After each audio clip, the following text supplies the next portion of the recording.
specifically the Black community, and then I want to get into the wealth building aspect on maybe you guys can share some insights onto how to actually get into real estate, both on the residential side and the commercial side. But Alex, I'll start with you. You had mentioned the mission of Blank Slate, specifically around vacant properties in Baltimore. Tell us a little bit about why you chose that to be your mission. Yeah, good question. And before I do, I just want to shout this brother out next to me real quick. When I left Howard, I was fortunate to work on Wall Street for a few years, and Marcus and I started our careers at Morgan Stanley, and now you fast forward over a decade later, here we are sitting next to each other. So good to see you, brother, and it just shows you the power of the network from when you leave Howard and where you'll be at.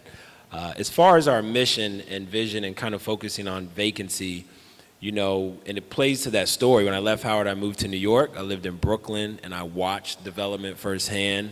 I worked in Wall Street, you know, Lower Manhattan. I worked in Midtown, and I watched development firsthand. When I was at Howard, it was just kind of starting. This was back in like '07 to 2011, so it was not what you all see today, but it was getting started. So as I left finance and pursued a career in real estate, I didn't want to be fighting over each other for inventory, right? New York, DC, certain cities, a lot of it is done and there's nothing left, and you're often overpaying for property or land because, you know, supply and demand. So I looked at Philly, I looked at Jersey, you know, I looked at Baltimore, and to me, Baltimore, in my opinion, was the next emerging market from Boston all the way down to Virginia, where it was an untapped market, in my opinion. And this was a city that had well over 30,000 vacant properties and lots, so there was a lot of inventory. So that was kind of what led me to Baltimore, and I figured, having lived and watched development in other cities and maybe done wrong, you know, they throw the G word out there a lot, gentrification. Instead, I wanted to come and revitalize instead of gentrify. So I could practice development without displacement and not kicking people out to be in a certain area if I focused on a lot of the vacant and blighted property, fixed it up, and then brought bodies back. So it has served us well. That's all we've touched probably over the past decade is vacant property and historic property, and we're going to be pushing through. Now, historically, especially when you think about developers, that hasn't been the case, right? You talk about displacement, and again, I hate to say this, but usually developers will come in, kick everybody out, renovate or refurbish the properties, put them back on the market, and then that's how you have that gentrification that's happening in our communities, right? It's happening in DC, Baltimore, Philly, Chicago, all over. So how are you able to do that? Like, what are you doing that you see some of your, maybe other people in the industry not maybe taking into account? Yeah, I think it is a intentional and thoughtful development approach of meeting with the local legacy residents or existing residents, finding out what their desires are too, and working alongside them as you're doing development. So instead of coming in and saying, hey, this is my vision, this is what I'm gonna do, really meet the people where they're at and figure out what's needed in the community. And again, in an effort to not push anybody out, just tackling stuff that's vacant existing. I think when we talk about gentrification, what people often overlook is not just the residents and rent going up, and we saw this issue over here off Georgia Avenue, I think with Sankofa, but you have, as development continues and prices increase, it's not just tenants and residents and homeowners, it's often businesses, and businesses that have been in the community 10, 20, 30 years. Their rents go up because sometimes they don't own the building or the commercial property, and then they're forced to maybe leave a space that they've occupied for 30 years just because the rent is too excessive from what their margins are, their profit is. So I think on the resi side is important, but also looking at businesses and working with them and ensuring that, particularly ones that have been there forever before it was glorious, that they can stay in place and continue to operate in the communities that they've been serving forever. Appreciate that. Marcus, you, speaking of businesses, communities, these are all entities that you have to engage as a developer, but also you have to engage with the government, right? And you ran a diverse grassroots campaign for council member. Can you speak to that experience and what you've learned from politics being in government now as a developer in real estate? I appreciate the question. I kind of want to start part of where Alex was in the conversation, and that's growing up in DC, just a few blocks from Howard University. I've seen a lot of the transition, and I've seen how the politics have interplayed with what the built environment ends up looking like. So when you think about a community, and I think Alex pointed out a great point, it's not just people. There's schools, there's small businesses, there's infrastructure, there's a lot of there's the broader economy and jobs. There's a lot of interplay, and local politics has a big impact on that. And I've seen that in my own professional experience. But running for council, I took a lot of lessons about how every person's experience in feelings and interaction with the built environment is so important. So in my project, we bought what was formerly a daycare that shut down during COVID. We closed on it in summer 2022, and that property had been a blighted nuisance to that community. And from the ground up, I had to go from door to door, getting people to support the project because we're building affordable housing for seniors. They agreed with the intentionality behind what we were doing, and they wanted us to contribute to local nonprofits. They wanted us to build up the infrastructure. They wanted to know what our impact would be on local businesses because everything is tied in. And from the residents, we talked to the advisory neighborhood commissioners. I'm sure people in DC know what that is, but that's the lowest level of government representation that people vote for in their community. And then we talked to the council member, and then we talked to the zoning commission. So on up the chain of representation of this community, we had to address all these impacts of what we were doing on the environment, what we were doing to the sidewalks, what we were doing to the street, how many parking spaces we expected to be impacted into this community. So from bottom to top, the politics that were interplayed, you know, whether people were biased for education or against cars, we have to be cognizant of all these things if we're going to be good business people and good stewards of our community. And if we are good stewards of our community, then we can do these kinds of projects and hopefully make a little money. And I'm nowhere near that. These projects are like 4 to 6 years when you're at the scale of building a 80 to 180 unit project. But I'm patient. I'm happy with the progress we've made. And I think having the perspective of seeing elected politics in DC, I understand why I need to get, you know, Miss Jenkins, who may be a grandmother and a mother and a respected community leader, and address all of her concerns because that affects everything. It affects perceptions of education in the area, support for nonprofits. If people can take their wheelchairs up and down the sidewalk, if someone who's lived there for 50 years isn't going to struggle to find a parking space because of the new project, all of that really comes intertwined. And you know, I'm happy to talk more about the gentrification piece because I think that's the biggest influence. Policies that were put in place 20, 30 years ago are impacting us in our communities today.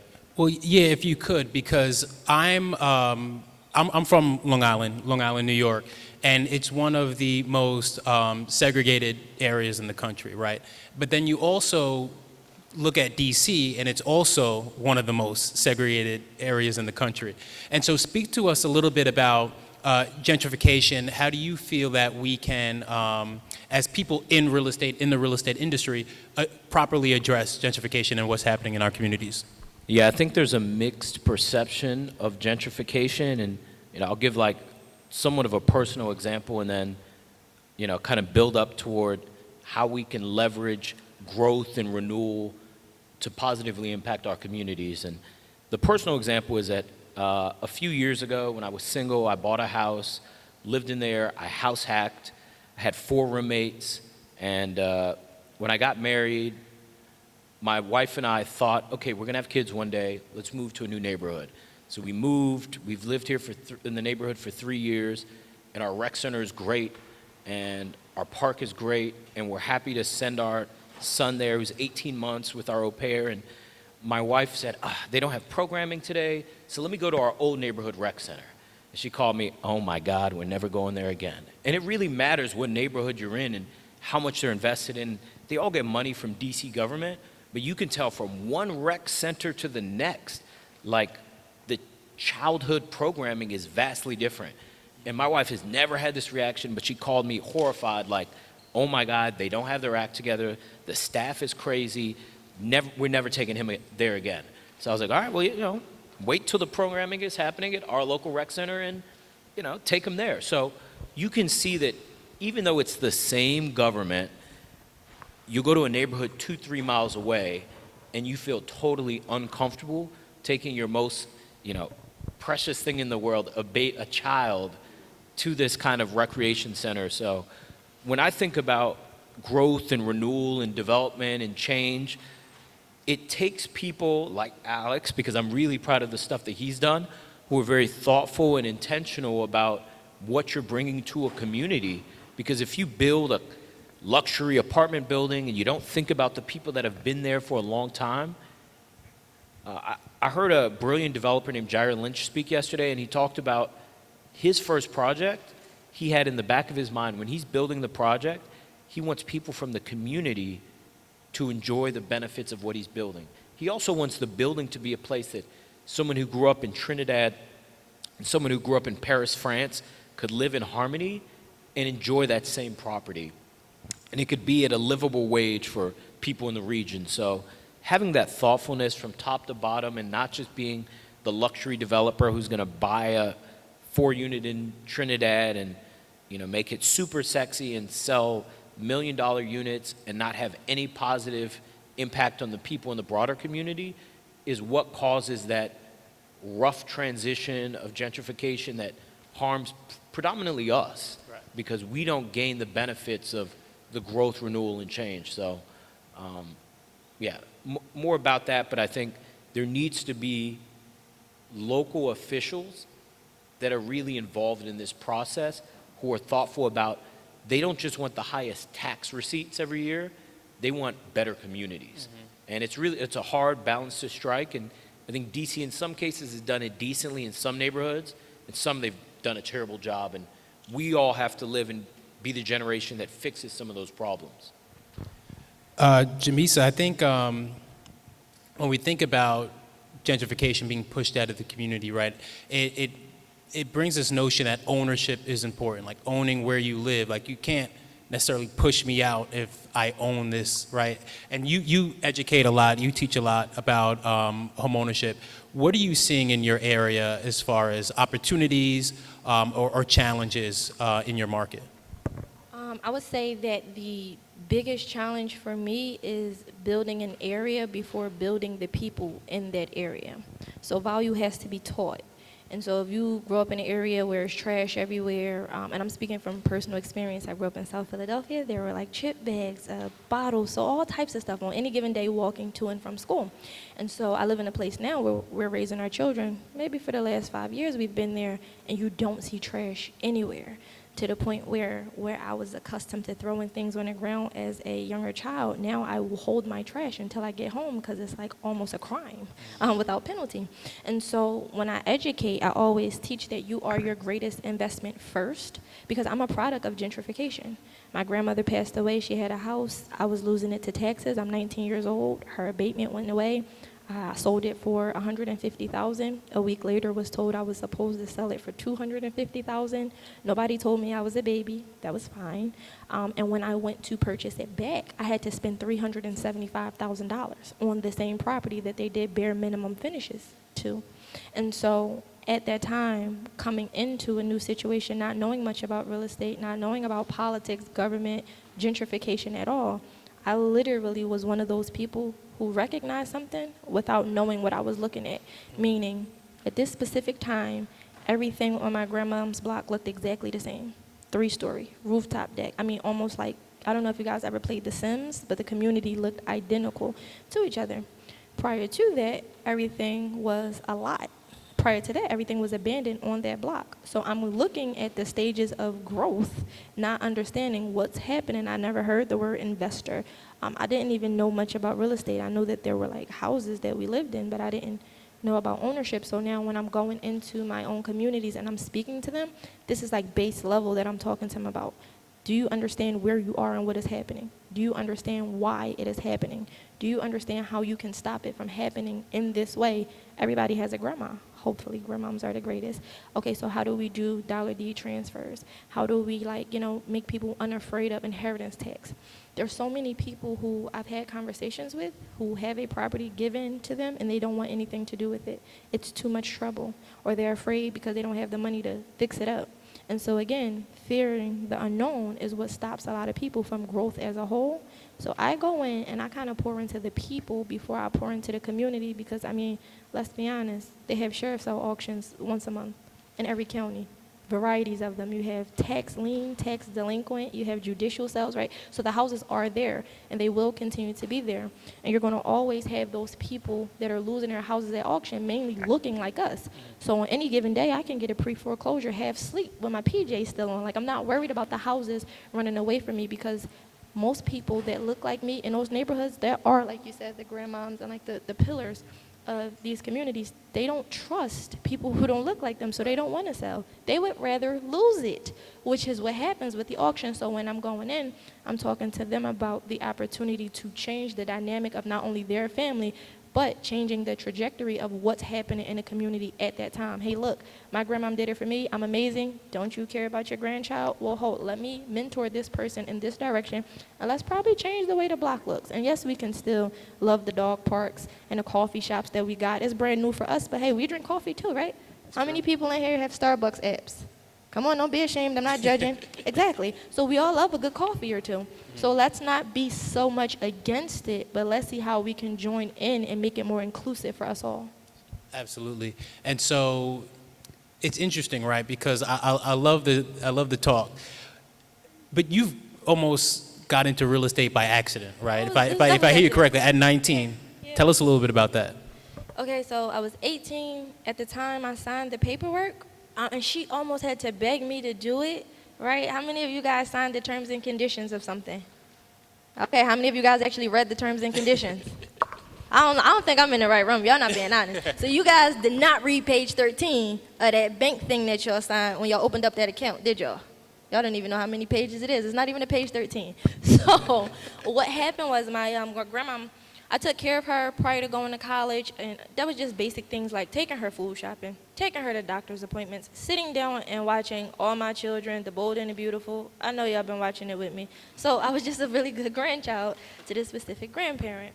And so one day she said to me, what would happen to my house if something, was to happen?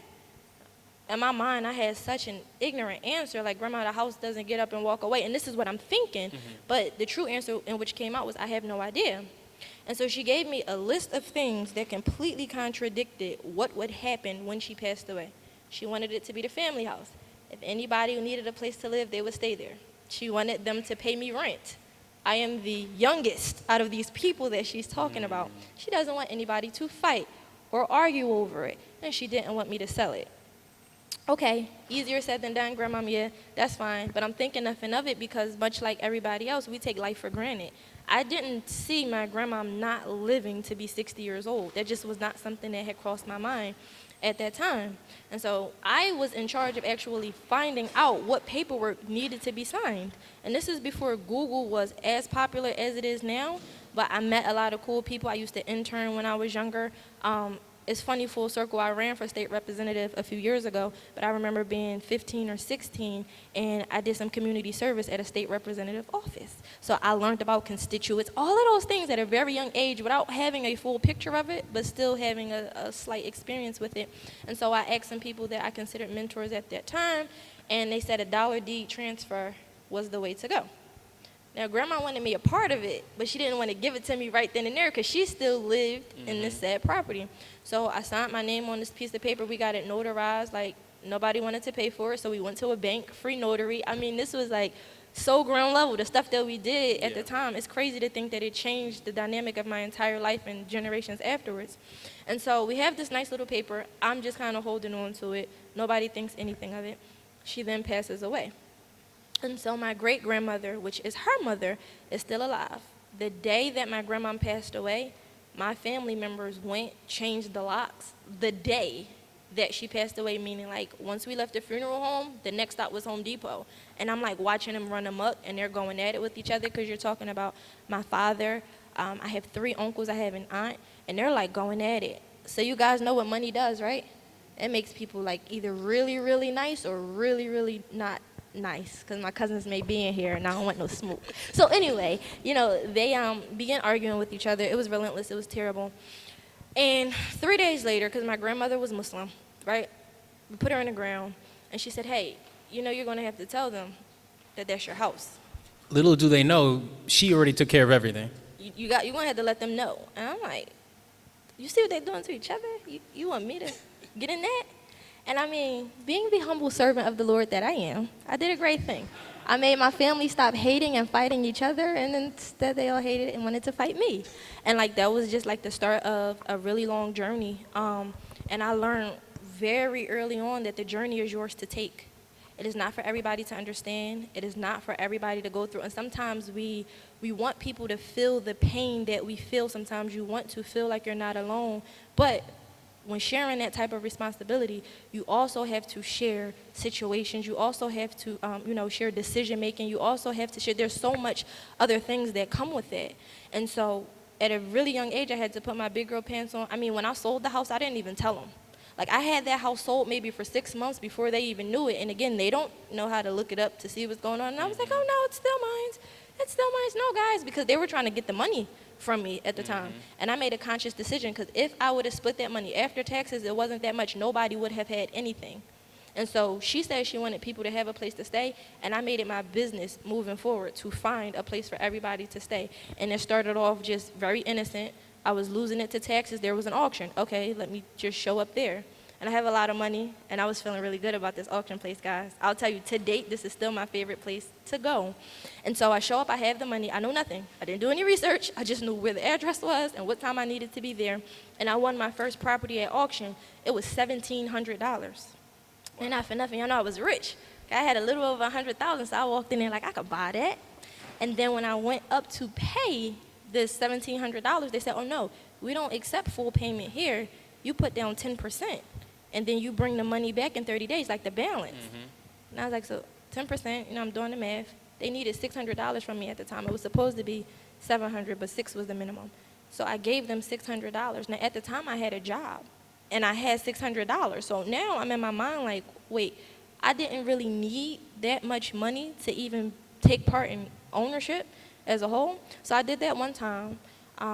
And then I thought that I was doing something wrong, so I started to invite some of my cousins now, and this is how I smooth the arguments. I said, hey guys, I think I got them. You go get them too. Because at this point, I'm still thinking I'm doing something completely wrong. Like, this can't be as common as it just happened for me. Well, won't you know, they came and they're putting 10% down on properties. And some of them don't even have the balance in 30 days, but they're selling the note, and they're making more money, paying off whatever the debt is, and they're making $7,000, $10,000. So almost instantly, instead of them loathing and being jealous and envious of what I had, I presented an opportunity for them to get it too. And after that, it was like murder, she wrote. So you basically gave him an opportunity for everybody to eat. Yeah, stop looking at mine. Go get yours. I love it. Kenneth, I want to go to you real quick, because you are the money, right? You're the panelist up here. You work for a community bank. Can you tell us a little bit about the difference between community banking and versus traditional banking? The major difference between community banking and super regionals, or large banks, if you will, is being grassroots. Okay.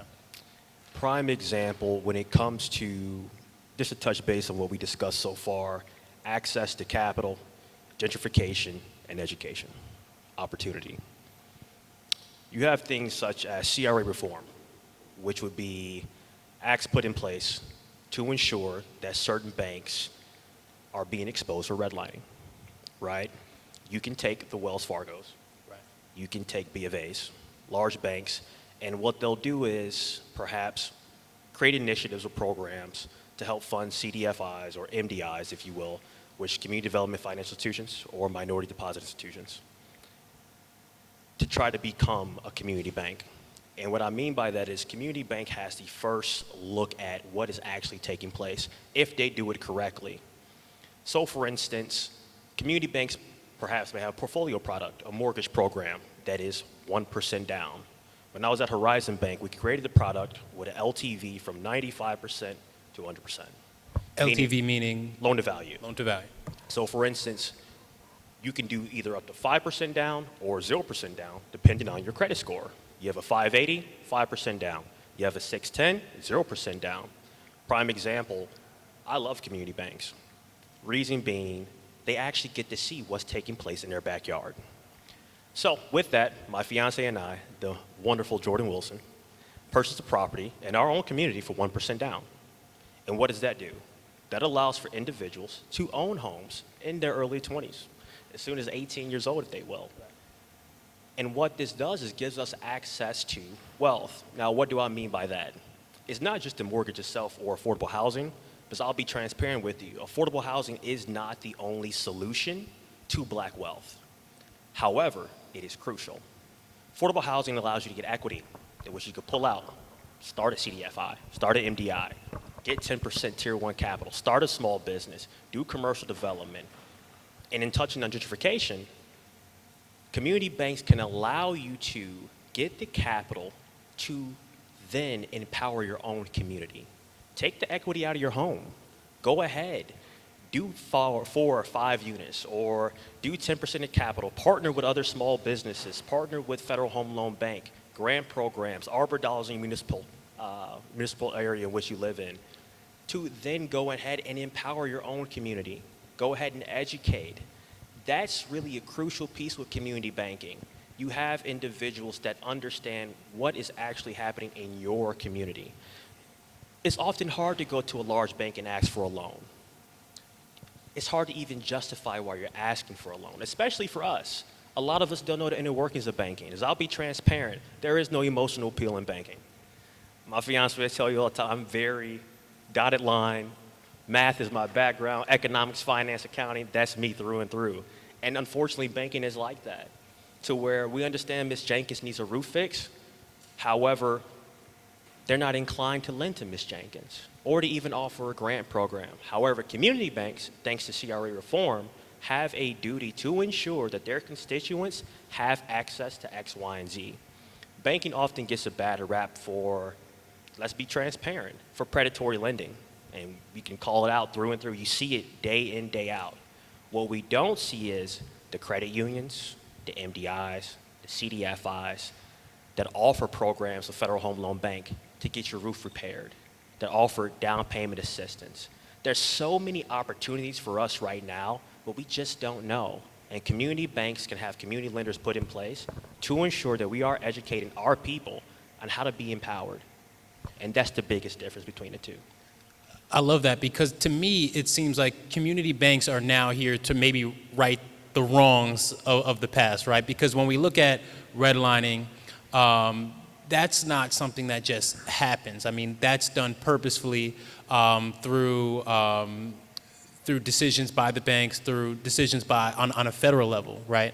And so speak to that a little bit because I know, I mean, obviously it wasn't your fault, but tell us a little bit about just redlining and how the community banks are looking to kind of right those wrongs of the past. Right. So let me give you a quick brief on how redlining came to be.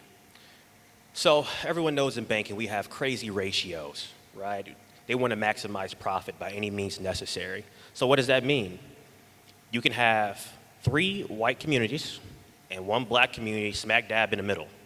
Those 3, you know, are going to have great returns based upon credit score, which is a whole different conversation when it comes to black wealth. Based upon credit score, they can justify lending to these 3 areas and not lending to this area. Now, when CRA reform came into being, it allows to see data that said, hey, you're smack dab in the middle, but you're not originating to the very community in which your bank is situated in, which you purchased for a reason because it's the cheapest land in the area. Let me not go there. And with that, This data gives us insight for companies, organizations, nonprofits to say, you know what? You're discriminating against us, and we're not going to stand for it. In which the FDIC, OCC, CFPB, NCRC, every government organization now is so driven to ensure that we fix these wrongs.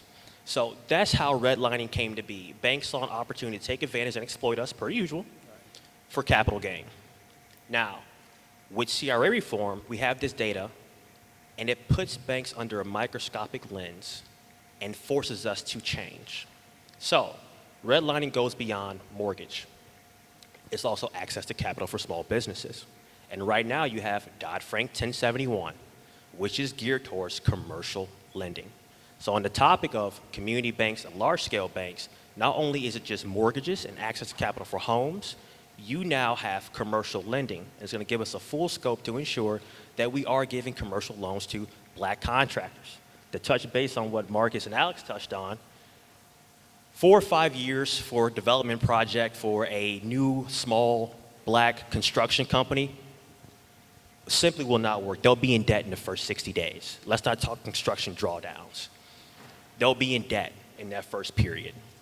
However, with community banks now, giving us that microscopic lens into redlining, CRA reform, and Dodd-Frank 1071, they're now going to be forced to expand their parameters and lend to us to ensure they don't get shut down. Because you see it now. Banks like Wells Fargo, they want to act up. Okay. You see what happens. And that's the next deal with us. I do believe we're moving in a great direction, and I enjoy it. I love the criticism banks get. Keep that pressure up. That's how we ensure change is coming. But I will say, black wealth is increasing every day. I love seeing the more black contractors, black home ownership. We're definitely moving in the right direction. And I do believe, wholeheartedly, even though I'm at a large bank, community banks are superior. But don't record that. You can cut that piece out. Alex, back over to you. You're a fan of community lending, correct? I mean, if I understand correctly, you actually leveraged your first development project through Baltimore Community Lending. Can you tell us a little bit about that? Yeah, when I left DC and went to Baltimore City, I actually interviewed probably 4 or 5 banks, both community and traditional capital or larger banks. I wanted to bank black, so I looked at industrial, I looked at Harbor Bank in DC, but again, I wanted to know the entire playing field, so I looked at TD Bank, and other banks, and also looked at a CDFI, which is a community development financial institution. And for those who are not familiar, CDFIs essentially are like nonprofit banks, if you can think of it like that, whereby they focus on lending to people who typically maybe wouldn't qualify for capital. So they're less stringent than your traditional banks, and they're not sharks like private or hard money lenders who would charge maybe higher interest rates. So I came across Baltimore Community Lending. They were a local CDFI. I did 1 deal with them, 2 deals with them, 3 deals, then got a $500,000 line, $1 million line, and grew from there. So I truly believe if not for that CDFI bank, I probably would not be in the position I am today, because unlike what Kenneth was saying, and it's no emotion and it's just numbers, the CDFI and the loan committee were willing to interview me, hear my story, get to know my character. I didn't have the track record at the time, but I told them, if you just believe in me and lend me this money, I can show you better than I can tell you, and I'm going to get to work. And then I have that responsibility to prove them, right and check the box and build my track record. So I'm a firm believer in CDFIs, and I actually kind of graduated from that bank, if you will. I now sit on the board of directors. So now I have that chance. Amen. Amen. So I now have that chance to structure deals and help people as their applications come through so that they are successful, and we're kind of building the next leaders. So for those interested in real estate and development, whether you're here in DC or any city, Google your city and Google CDFI, and a CDFI will pop up. And I highly encourage you to explore that route for financing versus hard money, or what I call traditional capital, which is your Wells Fargo, Chase, and Bank of America. Now, a couple questions. So why development? How did you get into that space? And then also, what challenges did you face as a first-time developer? And maybe what challenges did the bank help you overcome with maybe not knowing what the full scope of the project may be, what hurdles you may have to overcome? Yeah, I mean, I'll be honest. I often tell people I would do real estate for free with my eyes closed. That's how much I love it, and I'm passionate about it. You know, when I was in the School of B at Howard, I studied finance, and I came in as a management major because I knew I wanted to be an entrepreneur. I didn't know what I wanted to do. I quickly changed to finance freshman year because those were the brothers and sisters getting the internships, and I was trying to get that check. So I did finance. I worked on Wall Street. That was cool. You're making money in your 20s. You're living in New York, you know. But I wasn't really passionate about it, you know. But I appreciated the experience because I got that corporate exposure. I got to see operations and how they ran their business.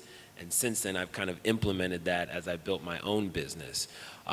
But development, that's a good question. You know, when I looked at real estate, I could have been an appraiser, I could have been a lender, I could have been a developer, I could have been a realtor. I mean, there's so many jobs within the real estate industry, and I truly believe development, you know, became my passion just by watching and seeing different areas and neighborhoods change, and in my opinion, people taking advantage and doing the wrong thing. So we are a for-profit business. I'm not going to sit up here and tell you I'm a nonprofit, but there's a way we do it where there is social impact and community impact and intention and thoughtfulness. So we're able to make money by doing well too. And I said, if I can get in there and do right by community and development practices, perhaps I can encourage others to do the same so we don't have to keep hearing the same narrative about selling grandma's house or getting pushed out.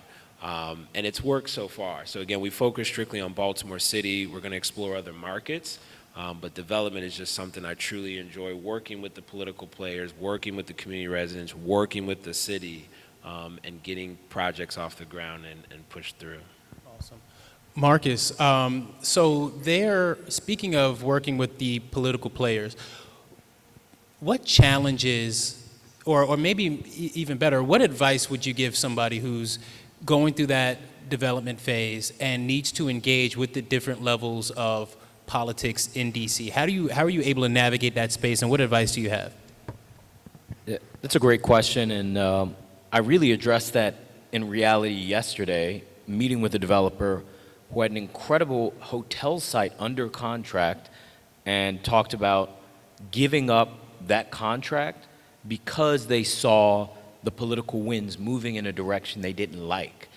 And I was like, you should have sold that to me. I would have loved to do that because I understand the political landscape. And, you know, this is like a corner hotel site. Hotels are great because they're 1, 2, 3, 4-night leases, so you can get it cleared out pretty quickly. It's already zoned for housing and residential purposes, but their concern was they wanted to get 4 or 5 more floors. The price they had it under contract at only worked if they could get those extra 4 or 5 floors, and they knew they had to go to the zoning commission, and they kept seeing projects get shot down by the zoning commission for not having a sufficient number of affordable units. In my experience, I took a project earlier this year successfully through the zoning commission because of that process I talked about earlier, and that is deeply engaging with the community. If you knock on 200 doors and get 50 people to sign a piece of paper to show up to the zoning commission hearing, they're not going to say no to your project if 50 people that live in the neighborhood signed a piece of paper and showed up to support your project. So being thoughtful about what you're doing to the street, to the schools, to nonprofits, to help the children, creating a little room that the ANC can meet in. I mean, you already won their favor by doing that, and that's something that you probably were going to build into the project anyway. Being thoughtful about the parking program so that people don't worry, well, are they going to start parking in front of my house? Or ensuring that any of the pet amenities are not imposing on the community. Having this full level of thoughtfulness de-risks your project to a point that you know that you can walk into the zoning commission with a site under contract and you can likely close on it. And I understood his points, his concerns. He was like, I'm investing in the South, Nashville, Atlanta, Richmond, Charlottesville. That's where the opportunity is. But, born and raised in the city, I see and I understand how daunting or intimidating moving here and working here can be. But if you are really thoughtful of every person, no matter whether it's the children in the community, the parents, the young professional, the grandparents, you can get to a point that, like on our project, there's no reason why we should have gotten it approved. We got we went from 5 levels of allowable building to now 9 levels. So, it's pretty similar to his project. There really takes a level of research that if you're taking a broad-based approach to, I'm going to invest where the returns are good, you're never going to get there. You really have to be thoughtful about, I'm going to invest where I can improve the community. I'm going to invest where I can help the people, and some people don't take that approach because they just want to blindly scale their business. But if you do really think thoughtfully about everything from what the sidewalk to what the curbs to what the parking to what the trash collection looks like, you can navigate the politics very successfully. Yeah, please. And Marcus touched on this earlier, and he's kind of saying again. So I really want to stress, and I don't want you guys to leave here without hearing what this brother's saying. I think the difference between successful developer and investors and those who fail is exactly what Marcus is talking about. If you go to Houston, for example, if anybody's from Texas, Houston doesn't really have zoning laws. You can build whatever the hell you want. Nobody's going to ask you questions. Versus what Marcus is saying, having to know and understand zoning and meet with the community. In Baltimore, I would tell you, Baltimore is one of the most gangster cities I've ever lived in because they don't allow you, the residents that is, they don't allow you to come in and do whatever you want. You have to meet with them. In fact, if I went to the council person before meeting with community folk, the council people would be like, have you talked to so-and-so? Oh, you haven't? Okay, go talk to them and come back to me. That's how gangster they are out there. And I respect that because, it's like you have what Marcus is saying maybe in other cities where developers can do whatever they want. They don't have to talk to the people. They can just implement their plan. They're looking at numbers, luxury. But when you have a city that, A, the residents are authentic and they really do care and want to have, input, but B, then you have the local government set up almost kind of like for real, mafia style, where you got to, do your part. I think that does help keep community honest and zoning honest, so you're not just coming in and doing whatever. So again, I can't stress that. Even me and my staff will make fun of me sometimes. I don't delegate certain things. I go down myself and meet with people, or I go meet with the commissioner, or I'll do whatever. I don't send a project manager. So there's certain things that A, you need to do and you have to understand, but B, you have to really get that engagement on all spectrums, as Marcus has touched on. And if you're going to be doing investment or real estate, I cannot stress that enough. One thing I appreciate that, and I just wanted to tell a quick funny story, and it's part of why I was so pissed at this guy who had this hotel under contract, just let it go because he was like, oh, I got to deploy $100 million. I just want to buy stuff that I can get a quick win off of. So there wasn't that level of thoughtfulness, but another firm that early on, before I started my own company 2.5 years ago, kind of what I did was consulting to larger firms that didn't have this level of grassroots thoughtfulness. And I remember they had a project they were trying to get approved through the community, and they offered to pay me a consulting fee, and I was like, don't pay me a consulting fee. I want to be your partner. I want us to be on the same page. I'll take 25% of the developer fee, which is like a pretty big number. These can be, on an affordable project, 10%, so you're building a $40 million building. It's a $4 million fee that you draw over 4 years. So it's pretty significant. And I said, just make me your partner, 25%. I go to the first community meeting. He hired this funny young white guy who went to, I'll just say, an SEC school. He's like 6'7", he's goofy. He's from Alabama, literally, and just is a fish out of water in a DC, predominantly black community meeting. And, I called him Cousin Greg because he reminded me of that character from, what's that show? No. It reminded me of this HBO Max character. And when I saw him in that meeting, I was like, this is why you got problems. Like, you have someone who has no context for the culture, the community, what these people experience on a day-to-day basis. And it took about 18 months, but we got through that community and they saw that there was thoughtfulness, and that was what first inspired me 2.5 years ago to be like, well, the only difference between me and these guys is they got a lot of money. So if I can find a way to raise capital, I can do what they're doing, but even better. So that was the first thing that really got me out of my corporate shell of working for a big company, making sure you got paid every 1st and 15th, and being an entrepreneur and being a trailblazer in the world of real estate. Because I was like, if you got this big, goofy kid from Alabama trying to talk to a black community about what you're going to do and how you're going to change this plot of land, and that's your best attempt, if that's my competition, oh, I know I can kill him once I raise some of my own money. So that was like the good first experience for me to see I can thrive in this space. Gotcha. Kenneth, you have something to add? Oh, yeah. One thing I really wanted to add when we think about real estate, don't just think about your project. Think about the next 5. The one thing I've noticed when we do large-scale development, we're doing tax credit deals, $25 million, all up to $500 million. I'm not looking at our build. I'm looking at the possibilities for Ms. Jenkins to get a roof fix, for Carl to open up his barbershop, for the Lash Tech to get out her mom's basement, start her business. We talk about economies of scale. I just don't want to build an apartment complex that's 30% affordable housing. I want to ensure that that child has public schooling. The water is clean. You have access to electricity, an excellent grid that doesn't go down every 24 hours. When I think real estate, and this is a problem when we talk about gentrification, we talk about revitalization and stabilization. So don't just invest in your project. You want to stimulate vitality in the community. You want to really make a return. You have to invest in the community. So don't just buy up the block, buy up the grid, empower the black contractor, help after-school programs, call in other institutions that teach tech, empower the actual community. Therefore, you uplift the community, and your 10% return turns to 100% return in 2 years. That is successful black empowerment and community development and empowerment through real estate.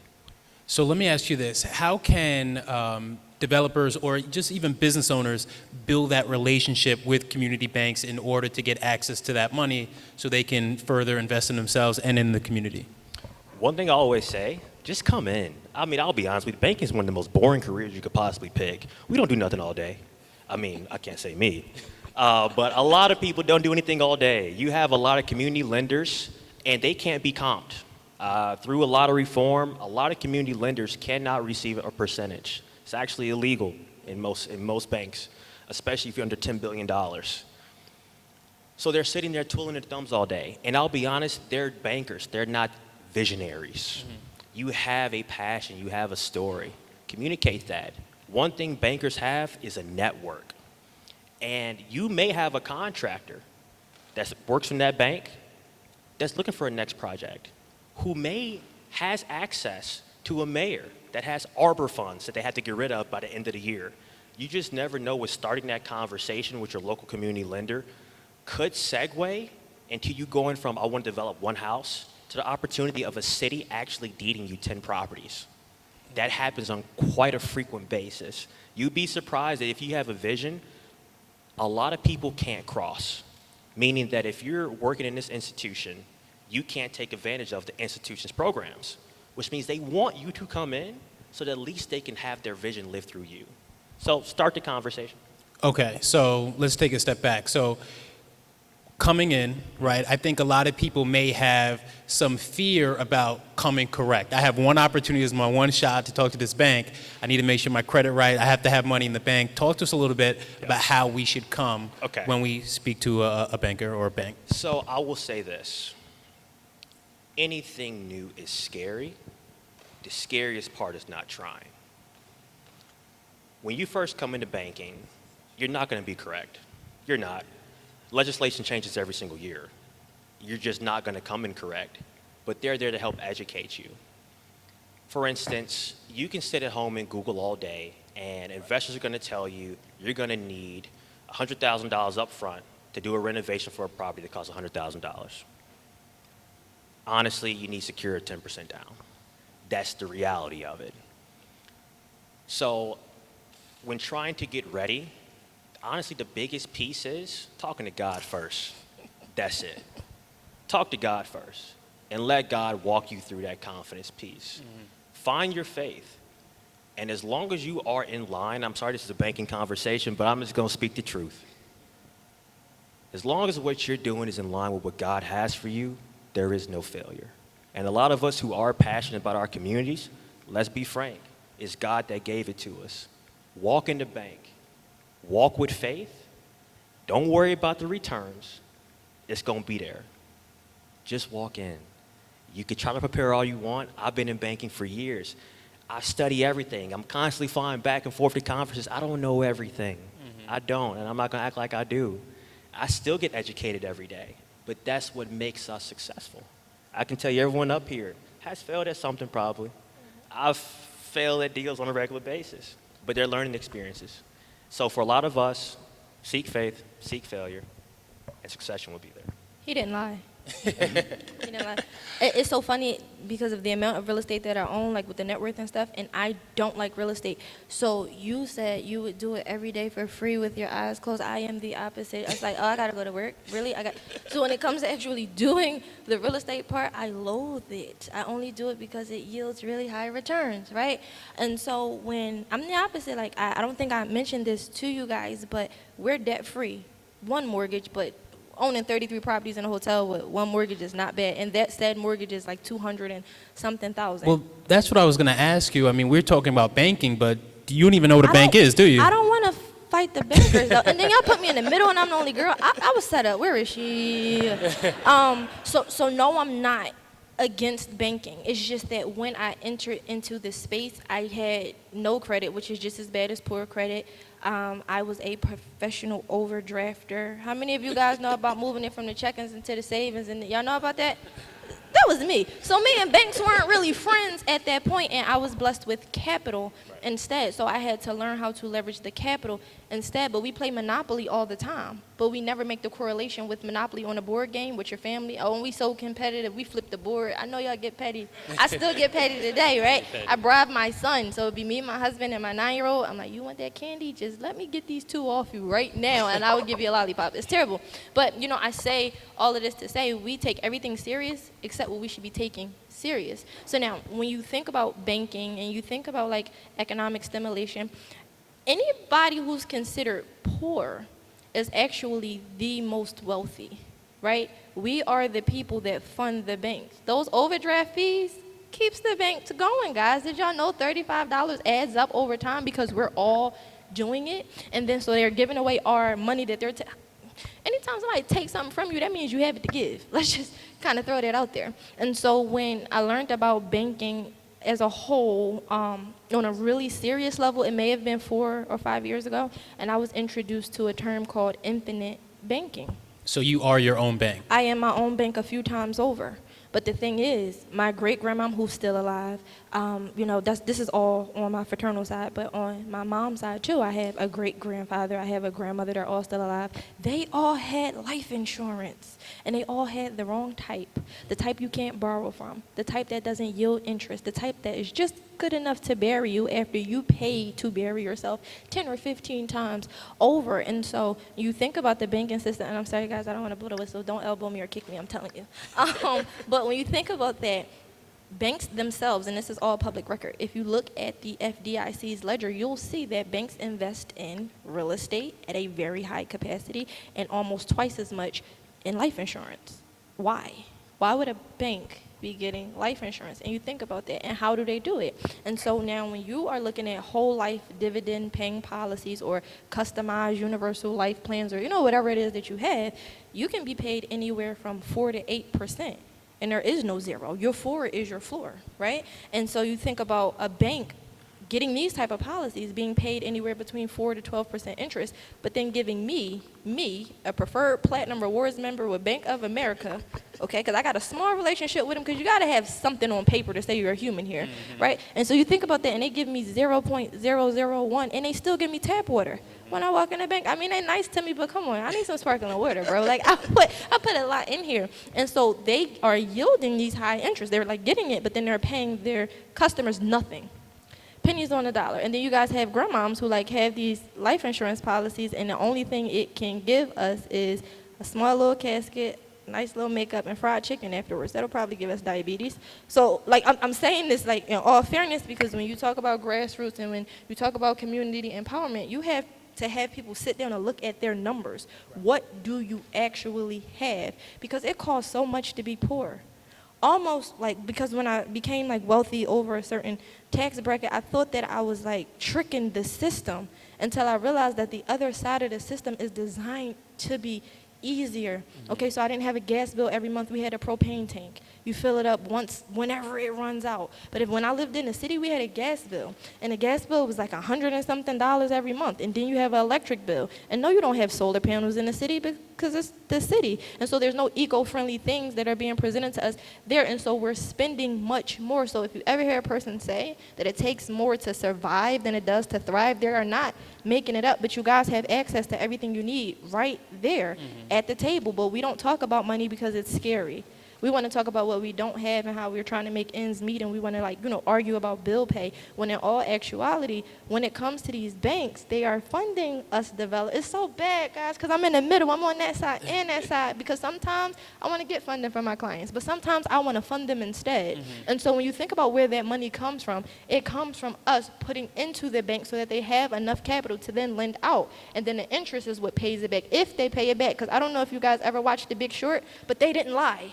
Like, nobody's lying to you guys. It is in your face. You guys see it. You guys read it. But the problem is nobody understands what's being presented to them. You have to learn how to articulate it. So, again, I start at the bottom, and I'm feeding it to my people in a way that they can understand it. And so when it's their time to be investors or developers, they're making conscious decisions about who they bank with. Like you said, I interview banks.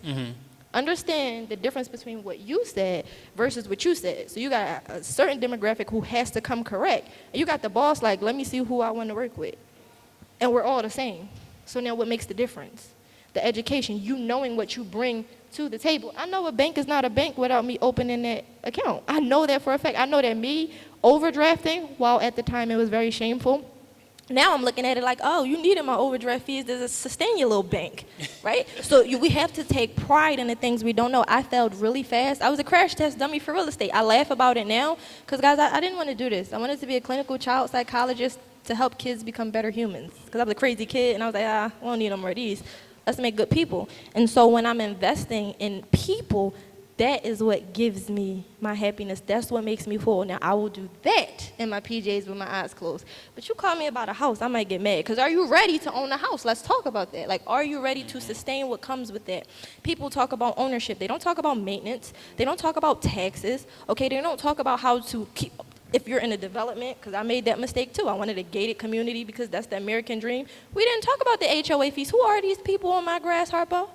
Okay, I'm getting fined for not cutting my grass, but it's supposed to be mine. And so when you think about it on a really larger scale, that's why trust and all of those things are important, because you want to control everything and own nothing. Because no matter how much I puff my chest out or talk my big Misa stuff, we really don't own anything. When we die, it goes away. If we don't pay taxes, it goes away. None of this is really ours. So the goal is to capitalize. Not looking at capitalism as a bad thing. It's our turn to capitalize in a way where it makes sense for us for once, because here's the thing, they're going to do it anyway.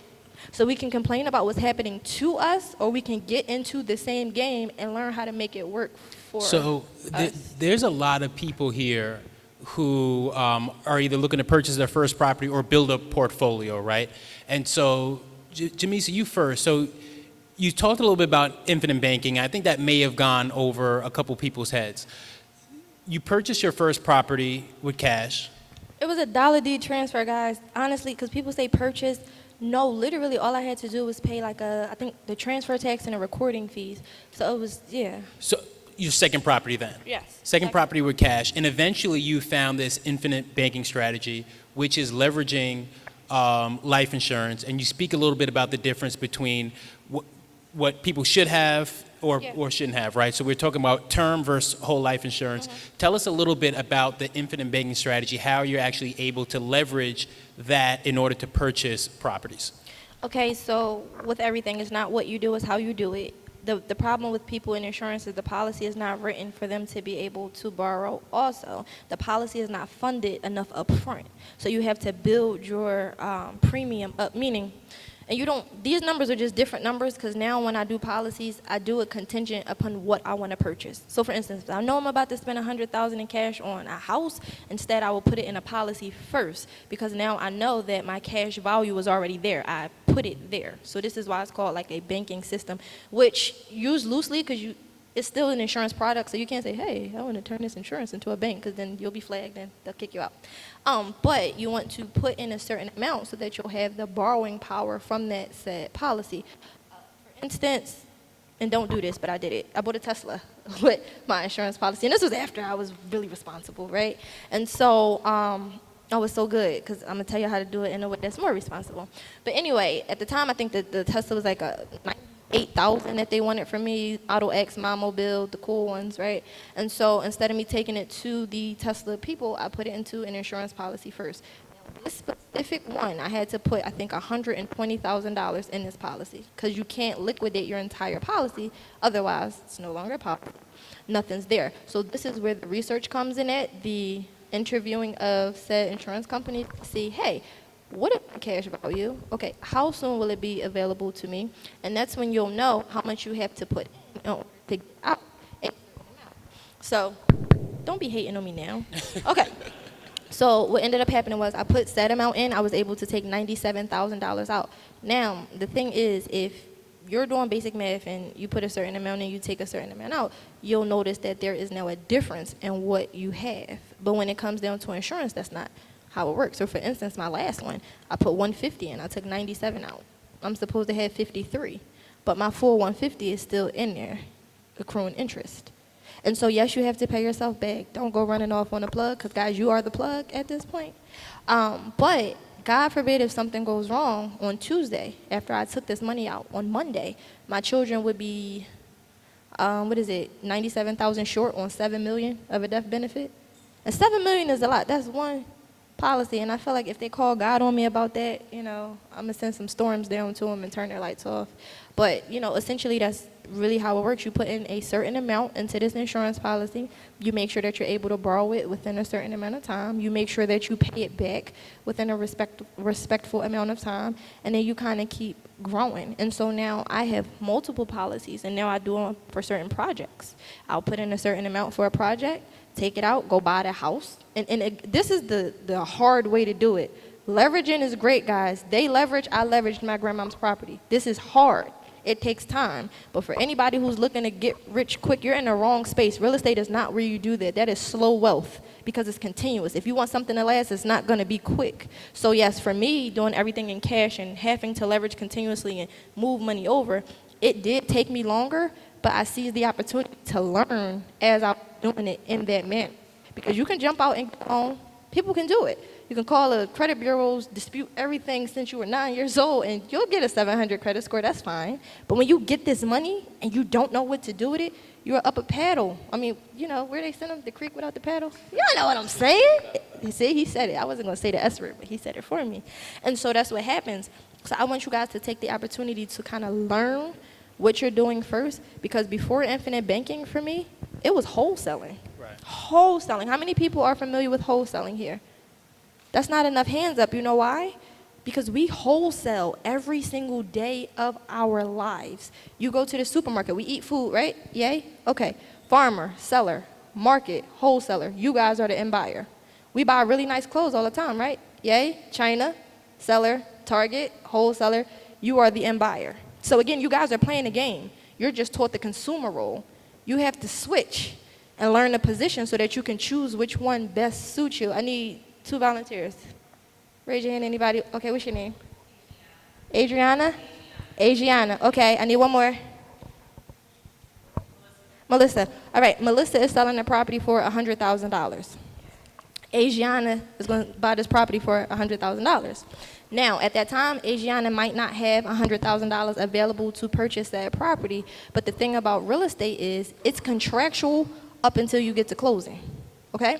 So you can agree to purchase that property from Melissa for $100,000. Now, there's legwork involved underneath that, like you have to make sure that the property is worth what she's asking. You have to know how much work that said property needs. These are all things that you want to make sure you're aware of prior to signing, because you don't want to be stuck with a bad deal. Side note, real estate, any good deal in real estate is you buying it for more than it's worth ahead of time. Like, so we tend to not try to go in for what it's worth unless you want a 2008 repeat, and we don't want that. So $100,000, that is what she promised you. You do not have $100,000. You went to the bank, they said no, you couldn't find him because he was too busy bossing people around, like it's a shit show now, right? You just find an investor, me, and you call and say, hey, listen, I'm selling a property for $110,000. You can say 20, you can say 50. Again, this all depends on the numbers that the market is allowing for at that time. I am the buyer. I am bringing the $120,000 to closing, okay? Contractually, you owe Melissa how much? What happens to the rest? Yes, you do. Keep it, and then you go somewhere else with your newfound $20,000. You can do that right now with no money, no credit. All it takes is a relationship. You have to know Melissa. You have to know a buyer. A buyer is anybody who has money. You can create a buyer. People have all of this money sitting around. I mean, you'll be surprised how many people you know that have money, that don't even know that they have money. We want to get on our grandparents' credit cards as authorized users, right? They got credit cards still. But Tell I them think that's one of the beauties about real estate, right? Yeah. Is that, like you said, it's not a get rich quick scheme, but it is get rich guaranteed over time. Correct. And Alex, we're going to take questions from the audience in a second. Wait, I was giving them the game. You can't stop me like that. You got to hold on. I got to finish the thought. How much game you going to give? I'm going to give him like 30 more seconds. All right, she's into it. Don't you see her over there? She wants to get her 20,000. Yeah. I got y'all. I mean, you see, they was bullying me up here, y'all. I knew I shouldn't have been the only girl. We're not going to This bully is you. We're not going to crazy. bully you. But know we do want to take questions from the audience as we wrap up. Do we have somebody? Oh, taking hands. Okay.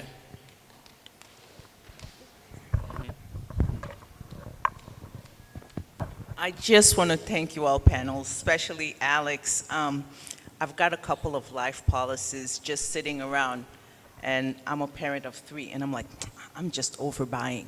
I'm going to start looking at how I can pay them, get some loan, and reinvest. You can sell them too. Like I once you can. pass a certain age and you've reached a certain part in your paying, you can sell one of your policies and fund I'm other like, those things. kids will be so ungrateful. I need to start using them right now. I said, why do I have so much? The Don't policies sell are them just, all. it's just you buy. You keep buying as parents. But I know what to do with them now.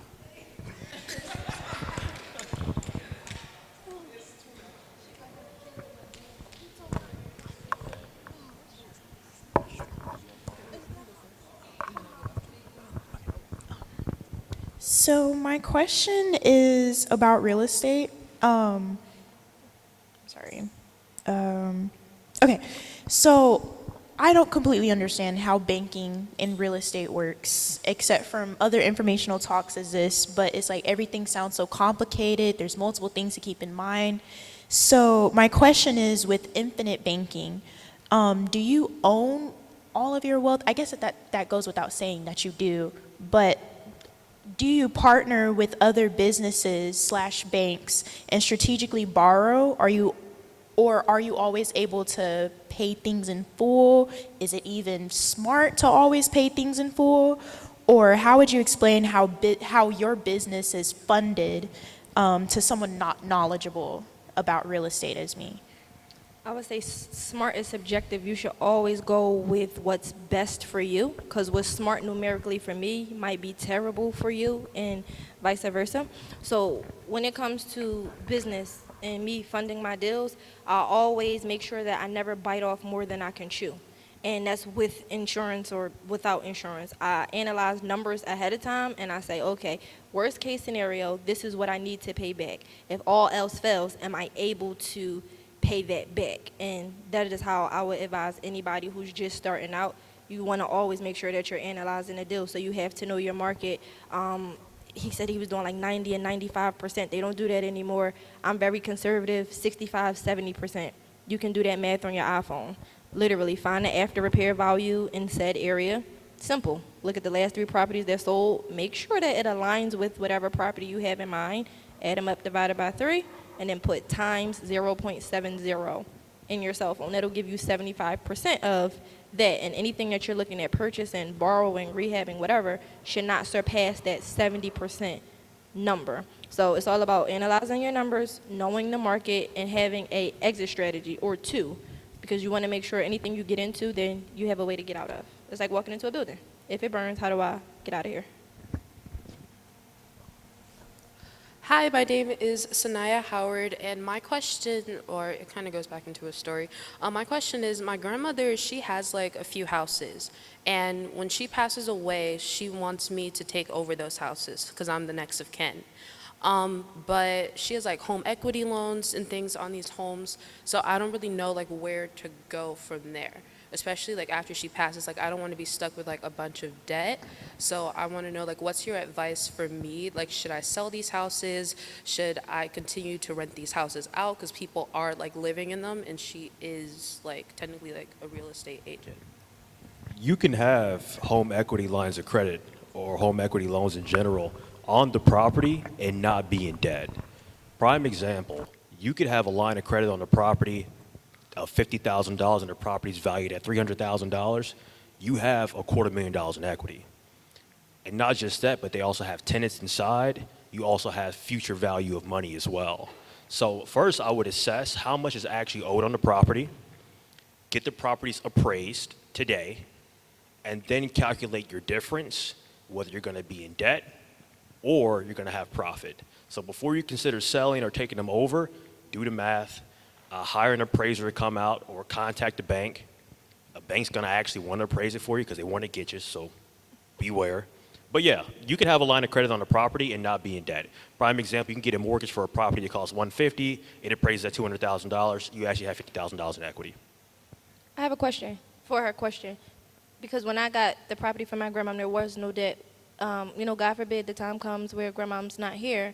How do banks go about collecting that said debt once they find out that grandmom's no longer here? So, my fiance can answer that better than I can. That's a legal issue there. That's gonna actually go to, is there a trust, is there a will? Who's the property actually going to? Because say for instance, there's still taxes. And say for instance, you miss a tax payment. That's owned by the county or the city. So you really wanna make sure when it comes to housing, it is tricky. You cannot have any debt on it, but then you can look and see you missed your May tax payment. Ooh, that property's gone for $200. So you really want to ensure before things go away, check the will, see what's in the trust, see who actually owns the property, see what's owed on the property, what's outstanding. If nothing, just ensure you keep on paying the tax payments and you're good to go. So what about that? That was actually a big issue in DC. So now you get 2 years of lenience of missing tax payments, and there was a consistent pattern of black families and black communities losing their homes to DC that were being auctioned off for like $400 or $500. And thankfully, the council took up legislation that you get 2 years of lenience before they start to notify you that they will take your property to the tax sale. And even in the tax sale, it's hard to take adverse possession of a property if someone's actually living there, even if they're delinquent on property taxes. So it depends on the state, the county. It's a little more complicated, but my answer would be to speak with a trusted real estate advisor, not someone who's just there to make a quick buck, because they may give you advice that's in their best interest, but someone like Daniel, someone who's a registered agent in that state, someone like Martin, part of the Keller Williams community here in DC, people who you can really trust to give you the best advice on how to make that transition successfully and thoughtfully for your family members, and to protect your interests as well.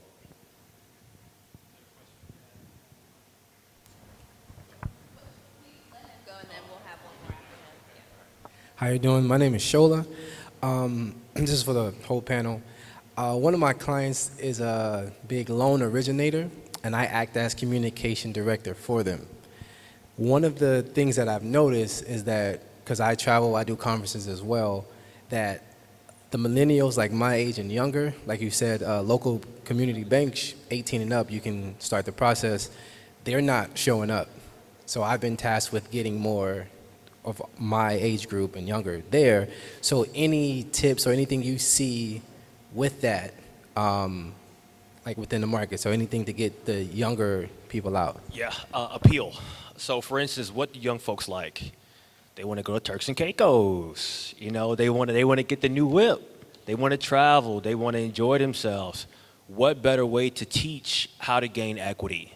The biggest issue that I see for us millennials, especially us in our 20s still, is it's a lot of work. You talked about it. You don't want to cut grass. You don't want to deal with that. You don't even know the first thing about HVAC. You don't know anything about plumbing. Why is the sink getting stopped up? You don't even know how much it costs to get an HVAC system replaced. That's a lot of stuff that goes into it. That's the educational piece. But where's the silver lining? Let's talk about a lot of our black communities. Don't let them gentrify it. Let's empower us. Let's buy the block. Let's encourage our friends to come back to our neighborhood. Those of us that went to school, make six-figure incomes, come back home and add in value. You move into a neighborhood, you now just increase the AMI. You're now in the middle income, so now you raise the whole property value in your whole neighborhood. Encourage friends to come together. Do the work themselves. Don't let old girl with the poodle and the flip-flops going to Starbucks get you out your property. Move in, develop the area, and you'll see. That Tesla you want, buy it with the equity. That trip you want to go buy the villa, you can do that now. So just show people what Future's talking about, but in a more logical approach. You can get the bag by moving properly.